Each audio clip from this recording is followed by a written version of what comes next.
Hello, I'm very delighted to present to you today this paper. My name is Charlotte Betts. I'm a PhD student in economics at the Scuola Superiore Sant'Anna in Pisa, Italy. And this is a joint work together with Marica Virgillito, who is an assistant professor at my university. The presentation of today is entitled Toxic Pollution and Employment Dynamics, Uncovering Europe's Left Behind Places, and why it matters for automotive. So let's start. As an introduction, so the environmental dimension, or more specific, the pollution dimension of the automotive industry is mostly limited to attention to air pollution and emissions of greenhouse gases from traffic, so from diffuse pollution. However, this is not the full picture. Here we look instead at industrial facilities, so at point source pollution from both car manufacturers, but also from facilities producing raw material as they matter, given that they are at the end of the supply chain. The automotive industry is one of the largest consumers of raw materials, as you might know. This includes especially aluminium, glass, and iron ore to make steel, as well as petroleum products used to make plastics, rubber, and special fibers. And the automotive industry is a major driver of industrial pollution in Europe, despite deindustrialization and delocalization.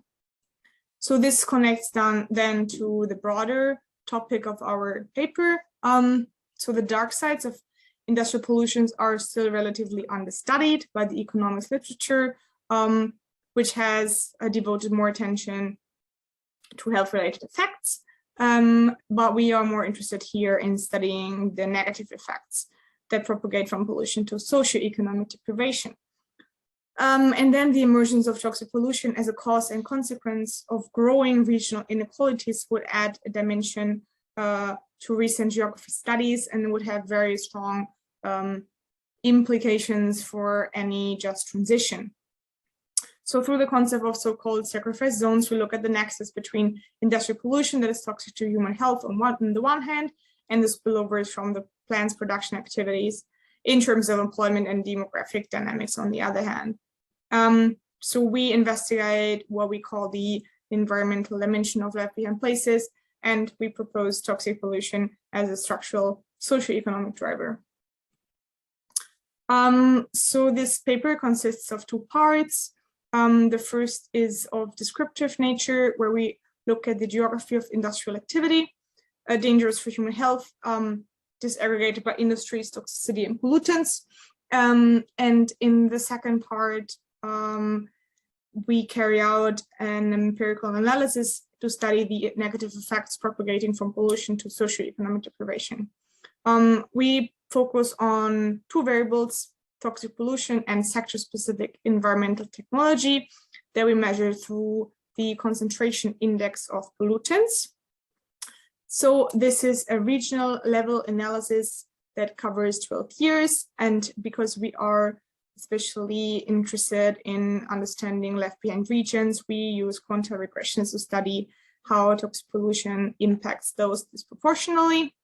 Then we also take into account the multidimensionality of left behind places by looking at employment, wages, and demographic decline altogether. Our paper is strongly connected to the literature of left behind places, which focus more on the geography of discontent so far, so more looking at the search of populism, radical right platforms. And so far, it has remained rather silent on the environmental dimension, even though first rural areas, but also brownfields are or have been extraction sites for natural resources, raw materials, and so on, because they are essential to support urban areas.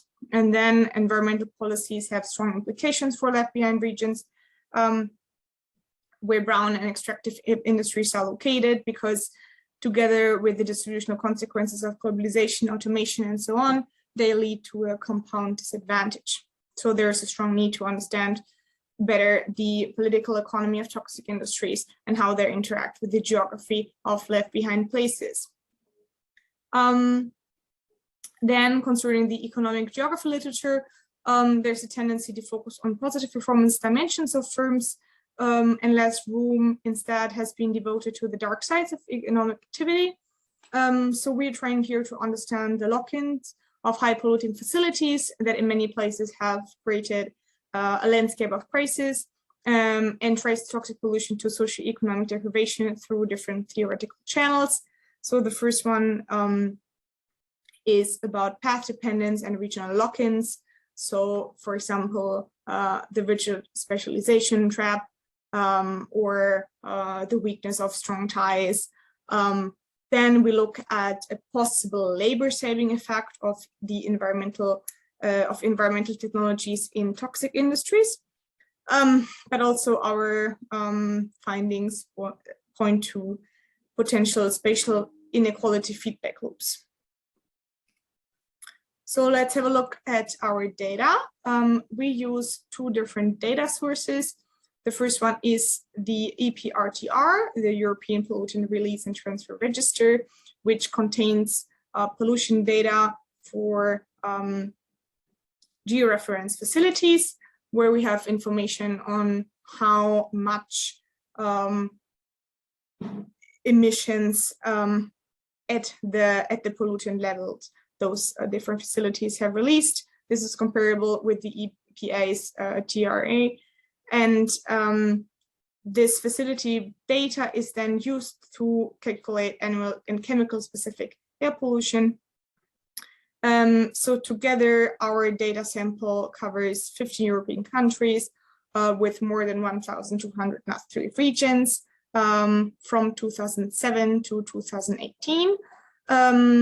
And it's split into 7 different sectors, all raw material sectors, extractive sectors, and most importantly here for the automotive sector is chemicals, energies, metals, and minerals. So let's have a look at the automotive sector within our data set. So in the first column, you see the facility name. Then in the second and third column, the country and city in which those facilities are located. Then the NACE name, most of them are manufacturers of motor vehicles.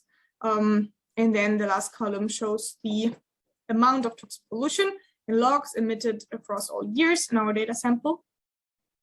And then I wanted to show you an example just to understand the storyline a bit better.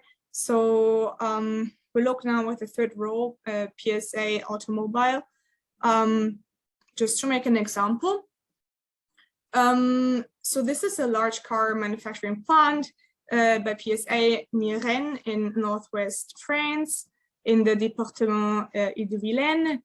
And just to give you some facts, total wages in Château de Bretagne in this town were 50% below the national average over 2007-2018, and wages in industry were 40% lower.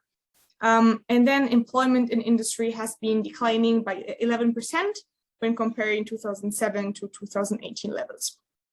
Then I looked at the Wikipedia's page of this town, and the economy section only mentions the PSA facility as the only apparently economic activity in this town. So you can see this in the figure on the left. And then I found out that due to compacting measures, how they call it, PSA has sold 50 hectares of its land, leading to a reindustrialization project. So within this project, a public report, Autorisation Environnementale, 3 years ago, has identified soil contamination, so legacy pollution, but also other pollution issues with respect to this production site. So now let's look at the 2 different measures that we are creating. The first one is the measure of toxic pollution. here we take into consideration that different pollutants have very different toxicities. So we account for this by multiplying the quantity of each pollutant by a specific toxicity rate that we source from the UseTox2 database. And then we aggregate this toxic pollution indicator by at the sectoral and regional level. And then this is the measure that is accounting for the scale, or let us say intensity effect. The second measure is the concentration index of pollutants, because we are interested also at the pollutant portfolio, so the composition of toxins. This is motivated by the fact that we observe a great level of heterogeneity with respect to the number of distinct pollutants emitted at facility level.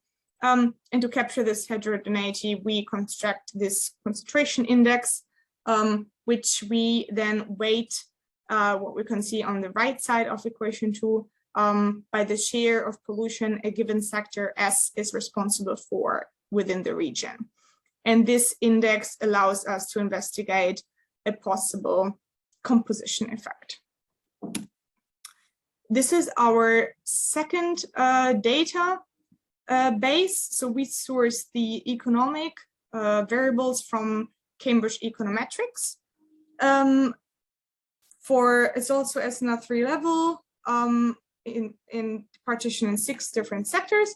Here we use employment, both industry and total employment, wages, again, both industry and total, as well as net migration, so demographic changes.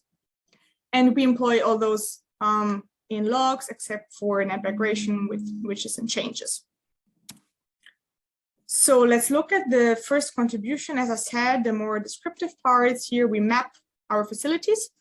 On the left-hand side, it's Europe for 15 countries. On the right-hand side, just as an example, is Germany, where we can see that the pollution hotspots are located in Eastern Germany, but also in Western Germany, in the Ruhr area. And different colors are indicating different sectors, and the bigger the dots, the bigger the toxic pollution. Then we aggregate this at the regional level, as you can see in this map. And then this is showing the level of toxic pollution over time. Unfortunately, we see only marginal decreases of toxic pollution over time.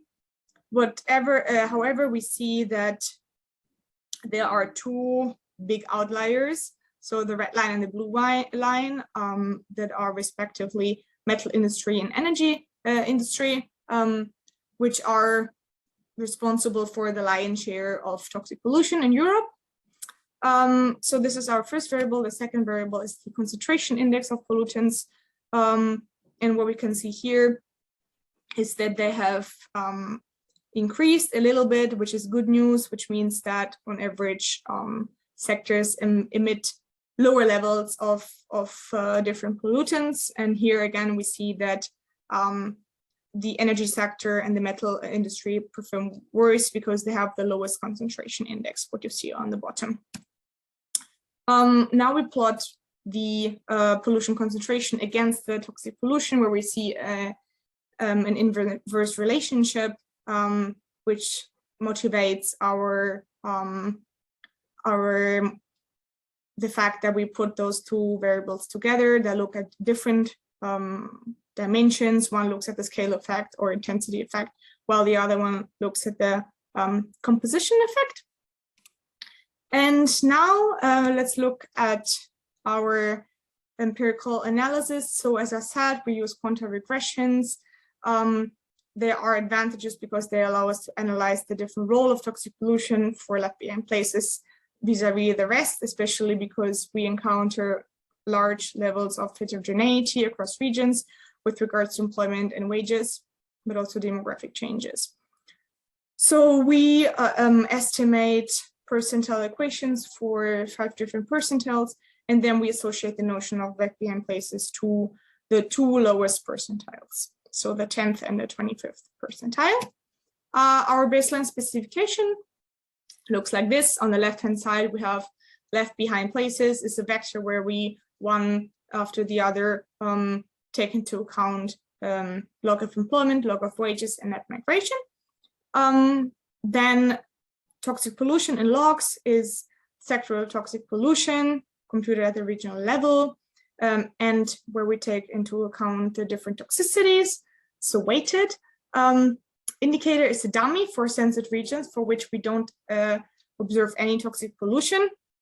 Then we account for country fixed effects and for year fixed effects, and we have a set of control variables, so lagged gross value added and lagged employment, both lagged by 4 years. And this is the augmented specification. So what has changed here is just that we add also the concentration index at sector, regional, year level. Let's look now first at the baseline level for industry employment on the left-hand side, and for industry wages on the right-hand side. We see here that toxic pollution only works for left behind places. So the first 2 columns here, and we see that an increase in sectoral toxic pollution is associated to an increase in industry employment, which points to the poor economic trajectory. Those left behind places they find themselves in, where the presence of noxious facilities is directly linked to the increase in industry employment. And then concerning the wages, we see that here the signs are flipping. So we see a positive sign for the lowest level of the quartiles here in column 6, and then for the rest, so the non-left behind places, we see a negative sign, which is quite compelling. Looking at the augmented specification, so including also the pollutant concentration index, the qualitative results do not change for sectoral toxic pollution. However, what we see here is the labor saving effect of environmental technology. So in the second row, which is the strongest in the left behind places, is 10 times stronger vis-a-vis in the 10th percentile vis-a-vis the highest percentile, if you want to compare column 1 and to column 5. So yeah, that's quite compelling as well. Now we look not at industry level, but at the total regional level. So we look at total employment and total wages. Here, the magnitude is not unsurprisingly very low. However, we find negative and significant results for sectoral toxic pollution. So an increase in sectoral toxic pollution is associated to a decrease in total employment and to a decrease in total wages at the regional level. However, for employment, the concentration index doesn't work anymore, which is also not surprising. And then we look lastly at how sectoral toxic pollution is impacting net migration. And here we see that it works across the board. So toxic pollution is associated to people actually literally leaving the area, moving away. As you can see here, it's always negative and highly significant. So let's go to the conclusion as time is running out. So what we do is we conceptualize left behind regions through economic deprivation and demographic loss and explore their environmental dimension. We find opposing effects for left behind places vis-a-vis the rest, pointing to spatial inequality feedback loops and labor-saving effects of technological recomposition, and then hence sustained release of industrial toxic pollutions maintains the status quo of the production and reproduction of environmental but also social injustices. And the relationship between labor capital and the environment labor in the analysis raises questions about the environmental and social sustainability of capitalism. To have some policy implications, so policymakers have to take into account local context in terms of industrial specialization, lock-ins, employment segregation, but also the materialist dependence on highly toxic industries of such places. And hence there's a strong need for a place sensitive regional policy and an urgent political focus on left behind places, which of course then connect to the broader concept of the geography of discontent. And it's also very crucial to understand the political, the policy implications of a labor saving effect of environmental technology in polluting industries.